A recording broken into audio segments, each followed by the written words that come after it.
Hello everyone, welcome to Vini's kitchen. Vitamin C, ఈ ఎక్కువగా ఉండే గ్రీన్ పీస్తో అన్ని రకాల రైస్ ఐటమ్స్లోకి అలాగే రోటీస్లోకి కాంబినేషన్గా తీసుకోగలిగే గ్రీన్ పీస్ మసాలా కర్రీని ఎలా ప్రిపేర్ చేసుకోవాలో చూద్దాం. ఈ కర్రీని ప్రిపేర్ చేసుకోవడం కోసం స్టవ్ మీద కడాయిలో 1 టేబుల్ స్పూన్ ఆయిల్ని వేసుకోవాలి. ఆయిల్ హీట్ అయిన తర్వాత 2 మీడియం సైజ్ ఉల్లిపాయలు అలాగే 2 పచ్చిమిర్చి, వీటితో పాటుగా 1 ఇంచు అల్లాన్ని ముక్కలుగా చేసుకుని వేసుకోవాలి. అలాగే 7-8 వెల్లుల్లి రెబ్బలను కూడా వేసుకుని వీటిని ఫ్రై చేసుకోవాలి. ఉల్లిపాయలు 50% ఫ్రై అయిన తర్వాత 4 మీడియం సైజ్ టమాటాల ముక్కలను వేసుకుని మీడియం ఫ్లేమ్లో ఉంచుకుని 3-4 నిమిషాల పాటు టమాటాలు సాఫ్ట్గా అయ్యేంత వరకు కుక్ చేసుకోవాలి.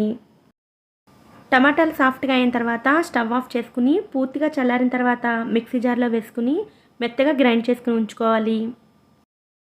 గ్రేవీ కోసం ఇలా పేస్ట్ని రెడీ చేసుకున్న తర్వాత మళ్ళీ స్టవ్ మీద కడాయిలో 2 టేబుల్ స్పూన్ల ఆయిల్ని వేసుకోవాలి.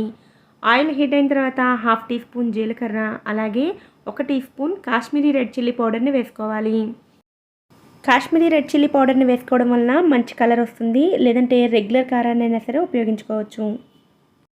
కారాన్ని వేసుకునేటప్పుడు స్టవ్ ఫ్లేమ్ని లోలో ఉంచుకోవాలి. అలాగే కారం వేసుకున్న వెంటనే ముందుగా గ్రైండ్ చేసుకున్న గ్రేవీని కూడా వేసుకుని ఫ్రై చేసుకోవాలి. ఆల్రెడీ ఫ్రై చేసుకున్న ముక్కల్ని గ్రైండ్ చేసుకున్నాం కాబట్టి గ్రేవీని ఎక్కువసేపు ఫ్రై చేయాల్సిన అవసరం లేదు. 3 లేదా 4 నిమిషాల పాటు ఫ్రై చేసుకుంటే సరిపోతుంది. అలాగే మూత పెట్టి కుక్ చేసుకున్నట్లయితే చాలా తొందరగా ఫ్రై అవుతుంది.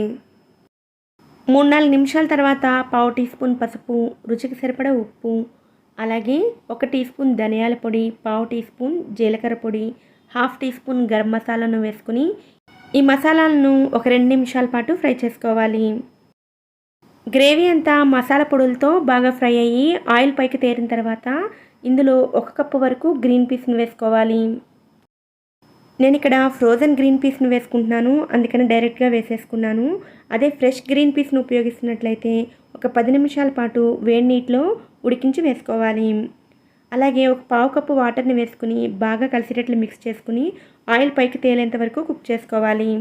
కర్రీ నుండి ఆయిల్ రిలీజ్ అవ్వడం స్టార్ట్ అయిన తర్వాత మసాలాలను బ్యాలెన్స్ చేయడం కోసం 1/2 టీ స్పూన్ పంచదార, సన్నగా తరిగిన కొత్తిమీరను వేసుకుని మిక్స్ చేసుకోవాలి. స్టవ్ ఆఫ్ చేసుకునే ముందు 1 టీ స్పూన్ బటర్ని కానీ లేదా నెయ్యిని కానీ వేసుకున్నట్లయితే కర్రీకి మంచి ఫ్లేవర్ వస్తుంది. ఇలా ప్రిపేర్ చేసుకున్న ఈ కర్రీని అన్ని రకాల రైస్ ఐటమ్స్లోకి అలాగే చపాతీ, పుల్కా, రోటీ దేంట్లోకైనా సరే కాంబినేషన్ కింద తీసుకోవచ్చు. ఈ సింపుల్ కర్రీ రెసిపీని మీరు కూడా తప్పకుండా మీ ఇంట్లో ట్రై చేయండి. ఓకే ఫ్రెండ్స్, ఈ వీడియో కనుక నచ్చినట్లయితే వీడియోని లైక్ చేసి ఛానల్ని సబ్స్క్రైబ్ చేసుకుని పక్కనే ఉన్న బెల్ ఐకాన్ని కూడా యాక్టివేట్ చేసుకోండి. Thanks for watching.